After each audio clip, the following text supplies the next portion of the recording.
Back then, it took one voice, Attorney Joseph Welch, to cut through the hysteria with the simple question that marked the beginning of the end of that shameful era. He asked Senator McCarthy, have you no sense of decency? And I would ask you the same, Secretary Rubio. But you have shown through your words and your actions what the answer is. And I have to tell you directly and personally that I regret voting for you for Secretary of State. Well, first of all, your regret for voting for me confirms I'm doing a good job, based on what I know. Well, that's just a flippant statement, Mr. for. Secretary. Can I respond, Mr. Chairman? You may. About the student visas, let me say this. I don't deport anybody, and I don't snatch anybody. The State Department does not have officers in the street snatching everybody. What I do is revoke visas, and it's very simple. A visa is not a right.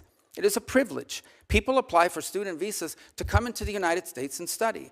And if you tell me that you're coming to the United States to lead campus crusades, to take over libraries and try to burn down buildings and acts of violence, we're not going to give you a visa. Is that what Ms. Ozturk did? We're not going to give you a visa. Is that what she did? Come that, on, Mr. Secretary. And every single one of these blowing cases, the smoke factors here are now. different. Senator, the bottom line is, if you're Senator, coming here to stir up trouble on our campuses, we will deny you a visa.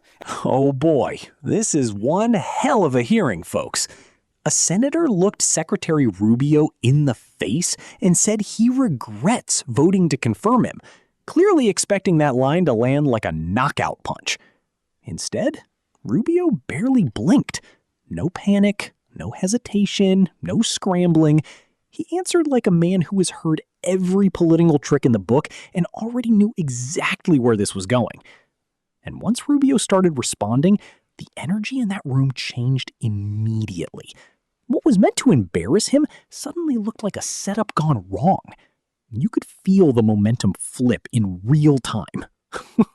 Let's get into it. I didn't ask Senator, questions. please let the Secretary have I'd be the floor. happy to, but then I can respond to his Your time's up, Senator, and willfully used, I might add. Your remarks do not represent the view of this committee. Well, Mr. Secretary, please. Well, I'd like to. I can't respond to everything he said because much of these are untrue, but I'll go through a few. First of all, I'm actually very proud of the work we've done with USAID. For example, I don't regret cutting $10 million for male circumcisions in Mozambique. I don't know how that makes us stronger and more prosperous as a nation. I don't regret psychosocial support services. I raised USAID. Sudan, Mr. Secretary. Can I respond, Mr. Senator, Chairman, or do Senator, I'd ask you to suspend. You had 7 straight minutes of I chose to railing use my time that way, Mr. Chairman. That's my right to Please use my suspend time that way. Secretary Rubio. Well, I can go on. I mean, there's other things here. We spent $227,000 for Big Cat's YouTube channel from USAID. We spent $14 million for social cohesion in Mali, whatever the hell that means. So I can go on and on. I got the list here, and there's more. I didn't even bring the whole list. In the case of El Salvador, absolutely. Absolutely. We deported gang members, including the one you had a margarita with. And that guy is a human trafficker, and that guy is a gangbanger, and the evidence is going to be clear. In the days to come, you're going to see who you went to defend. Senator, I'm sorry, please, Mr. Chairman. Secretary No. Rubio has the floor. Mr. Chairman, he can't make unsubstantiated Senator, comments like that. Secretary Rubio has the floor. You had Secretary your time. Rubio should take that testimony to the federal court in the Senator, United States because well, he hasn't done it under oath. Here's another point, okay?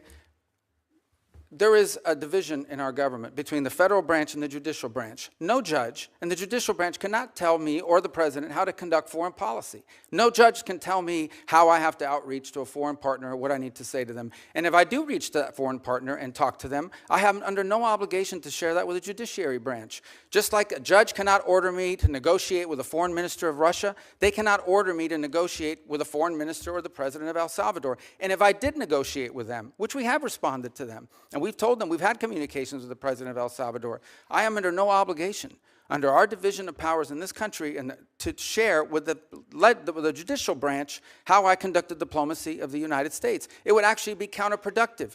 If I started sharing with courts, or frankly, with the media, my conversations with foreign leaders and all of their details, no foreign leader would talk to me again, and we would break trust with them. So I have complied with every court order. What I won't comply with is an order to disclose what I'm saying and what we're talking about with a foreign leader, because then they won't talk to me. Diplomacy doesn't work that way. About the student visas, let me say this. I don't deport anybody, and I don't snatch anybody.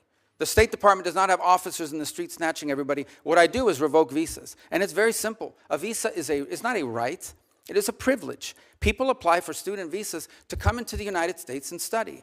And if you tell me that you're coming to the United States to lead campus crusades, to take over libraries and try to burn down buildings and acts of violence, we're not going to give you a visa. Is that what Ms. Ozturk did? We're not going to give you a visa. Is that what she And if you did? do Come that- on, Mr. Secretary. And every single You're one of just these blowing cases, the smoke factors here are now. different. Senator- The bottom line is, if you're Senator, coming here to we- stir up trouble on our campuses, we will deny you a visa. And if you Does have the a First visa Amendment and we apply find you, to we'll people revoke living it. in the United States? And we're going to do more. There are more coming. We're going to continue to revoke the visas of people who are here as guests and are disrupting our higher education facilities. People are paying money. These kids pay money to go to school, and they have to walk through Writing a bunch an of op-ed lunatics to the who are Tufts here on student newspapers visas. disrupting the Simple foreign as policy of the that. United I want to States. do more. I hope we can That's find more of these people. pathetic, Mr. In fact, the other Secretary. day, some guys led a riot. I forgot what university it was, and I asked, please, can you find the arrest records of all the people that were arrested at that riot at that campus? Because if any of them have a visa, we're going to revoke I it. feel so much safer All right, when you let's, lock up people like Ms. Ozturk, Mr. Secretary.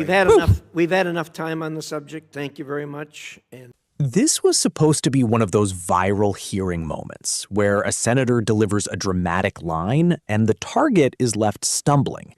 That clearly looked like the plan here. But Rubio did the one thing that ruins those moments. He stayed calm. No emotional reaction, no defensive posture, no visible frustration. That matters because when the target refuses to be shaken, the attack can lose force immediately. Once Rubio started answering back, the exchange shifted. The senator had the opening line, but Rubio had the steadier presence. In hearings like this, confidence can change the room faster than words. The longer it went on, the clearer it became that one side came for a headline, while the other side came prepared for confrontation. That's why the moment stood out. What started as an attempted takedown ended up looking like a miscalculation. Rubio never seemed rattled, and that alone changed everything.